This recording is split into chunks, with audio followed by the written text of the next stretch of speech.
And so simplicity will allow you to really take this in and actually do some action with it. It comes down to self-leadership. For in order for you to lead a masculine or a feminine woman, lead anybody in any capacity, you have to lead yourself first. And so self-leadership comes down to the principles that we teach inside of HVM, which is have vision. Second part, operate from core values and not your emotions, and stack consistent victories so you build your confidence and your competence and take on greater challenges. Vision, values, victories, that's the framework. If you don't know where you're going, how can you expect your wife to have any type of comfort or safety or security that you know where you're leading her? And so the vision is the most important part. The values allow you to elevate above the emotions and make decisions and pre-decisions based on who you say you are and identity. And the victories fuel that masculine part of us that needs to feel accomplished in doing, competing, achieving, pursuing. And all these are internal operations so that you can create external outcomes that you want. I love that. And what I hear in the context of what you're saying, Aaron, is and take this, and if you walk away with one or two things, make this one of them, that you've got to know, men, that the who that you are is far more important than the what that you do.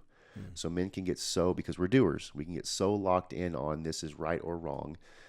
This is the way that I am. These are the things that I do, that becomes the focal point. If the what that you do is a focal point, the who that you are becomes defaults. So you're living a life that's truly by default, versus through self-leadership by vision and values and stacking wins, you're actually going to manipulate for the positive the who that you are. And if you can change the who that you are, all the what's that you do will follow suit. So that's how you become the head of yourself. That's how you become the head of your family, is you've got to be focused on the who that you are versus the what's that you do. Again, the what's that you do are nothing more than an outcome.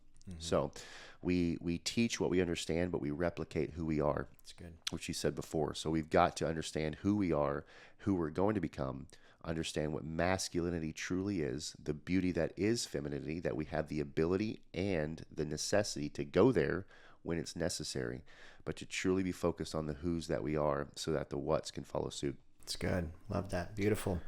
All right. I want to, I know we got some more notes to go through, but I want to tee up a question is that I imagine a lot of our guys have thought about at some point. How do I lead my woman, if she's in her masculine, back into her feminine energy?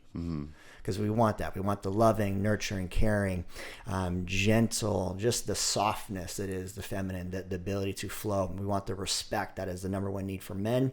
And she wants safety and security. So say she's been operating her masculine. She's an employer or employee or an entrepreneur. She's driven. She's ambitious. She's making decisions all day long.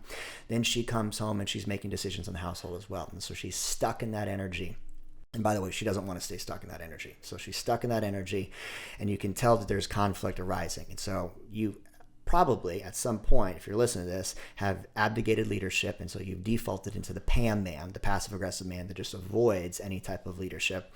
Or you've tried to exert your masculinity by control, manipulation, or domination. And that obviously creates conflict too, because you got two bulls fighting for balance. And so what's some of the ways that our men can guide our women back into their feminine? I love that. So what you're bringing, so I say these things is that trust is earned in droplets, lost in buckets. In the same way, respect is earned in droplets, lost in buckets. And so if you're in this scenario that Aaron talked about, or that he created for us, is that you're not going to win your respect in a day. You're not going to show up after hearing this podcast, and all of a sudden the dynamic of your family and your relationship is going to change. Yep. It has to be earned in droplets. Droplets is created through consistency. Good. Consistency only is a byproduct of somebody who's decided their vision. So we're not going to overcomplicate this. We're just decided their vision and is creating structure in their life. So I'll sidetrack with a story here in a bit, but it really, again, we're not going to overcomplicate this. Is if you're in this scenario, that means you don't have clear vision for your life, and you don't have clear structure in your life, which means you may have a structure that you think you have, but your actions don't follow suit. Don't let your mouth write a check that your tail can't cash. So good. Right? So vision is huge. Structure is huge. You've got to say things and follow through with them. That will start to earn you some droplets of respect. Start to do those around the house through small acts. In time, you'll be able to take back some of the masculinity that you have now forced your wife to stand in. She's not going to show up today and you say, hey, listen, honey, I'm going to change who I am. And tomorrow she's going to be fully feminine. It's just not going to happen. But what you can do is small things around the house to show that you are who you say that you are. Take out the trash before being asked.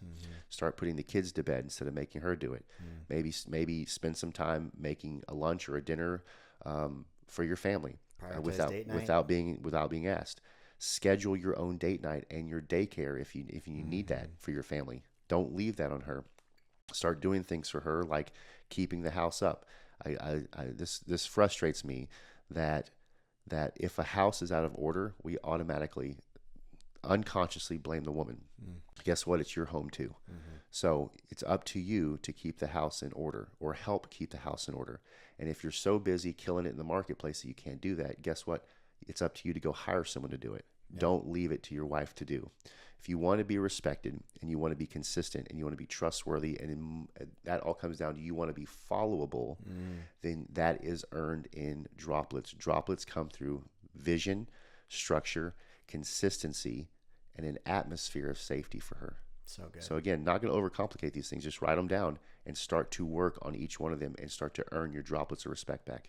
Yeah, so good, so good. So if you are struggling in the dynamic of not feeling respected at home, and you feel like your woman is stuck in her masculine, you've got all the red flags between abdicated leadership. She makes the majority of the decisions, maybe even feel nagged, or there's lack of sexual intimacy, excitement, or polarity from an emotional or sexual standpoint between you and your person.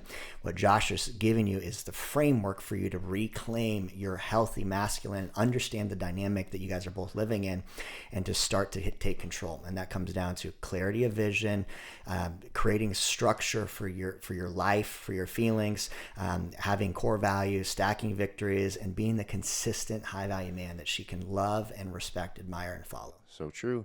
And people, Aaron, only change for two reasons. There's a Tony Robbins: because they want to, or they hurt so bad they have to. So don't get to the fence of divorce before you decide to take action. If you're listening to this and you're in a relationship, you have the opportunity to have the relationship of your dreams if you take action today. Change because you want to. You still have that option. If you wait and you continue to be a Pam and you continue to be passive on things, you're going to get to a point where a constable visits you and starts to drops off paperwork to you, and you go, "We're filing for divorce? I didn't even think we were in a bad place." Listen, take stock of your relationship. Awareness breeds responsibility. Take responsibility for your relationship and go out there and do what you need to do.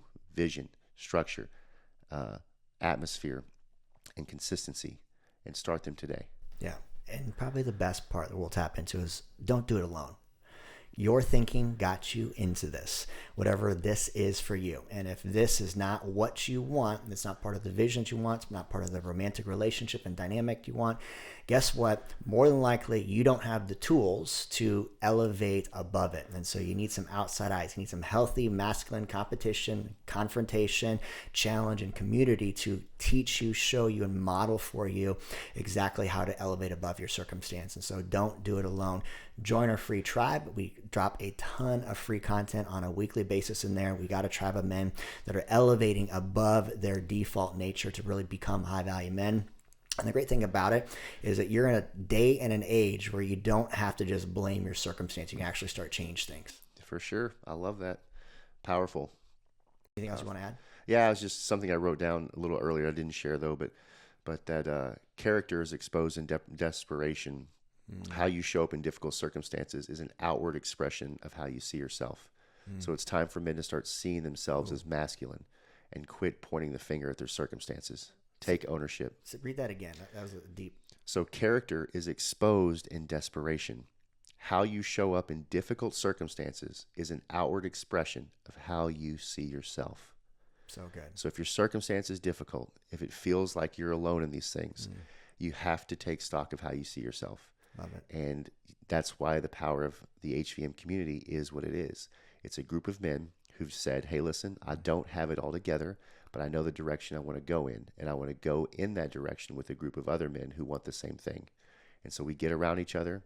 and we lean into what's difficult. We choose our hard. We live a life that remains sore, but we're also seeing the growth and the fruit and the development that comes with being a part of that. And this is a place that exists, the HVM community. Love that. Boom. My friends, if you enjoyed this podcast episode, do us a big solid and favor. Give us a 5-star review. Share it with another man on the journey. And we will see you on the next episode. Much love. Many blessings. Talk to you soon. Boom.